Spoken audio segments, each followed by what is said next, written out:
আমি তো তোমাকে ফিরে পেয়েছি এই মেয়েটির ভালোবাসার জন্য।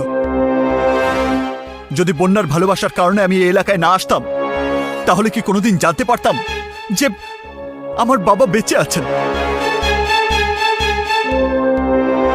যার কারণে তুমি তোমার সন্তানকে ফিরে পেয়েছো, তোমার পরিবারকে ফিরে পেয়েছো, তাকে তুমি যদি এভাবে রিক্ত হাতে ফিরিয়ে দাও, তাতে কি খানবাড়ির সম্মান বাড়বে? খানবাড়ির মর্যাদা আরো উঁচুতে উঠবে? নাকি অকৃতজ্ঞ বলে খানবাড়ির বদনাম ছড়াবে চারিদিকে? কি পেয়েছো তোমরা মির্জা বাড়ির সাথে শত্রুতা করে? মৃত্যু, খুন, রক্ত, লাশ আর কবরস্থানে কবরের সংখ্যা বৃদ্ধি পাওয়া ছাড়া আর কি দিয়েছে তোমাদের এই শত্রুতা? তুর্য, তুমি ভুল করছো। আমি শত্রুতা ভুলে গেলেও মির্জা বাড়ি তাদের শত্রুতা ভুলবে না। ওরা তোমাকে বাঁচতে দেবে না। আমার ভালোবাসার জন্য যুদ্ধ করার শক্তি এবং সাহস আমার আছে বাবা, কিন্তু নিজের সন্তানের ভালোবাসার জন্য নিজের শত্রুতা ভুলে যাবার শক্তি তোমার নেই।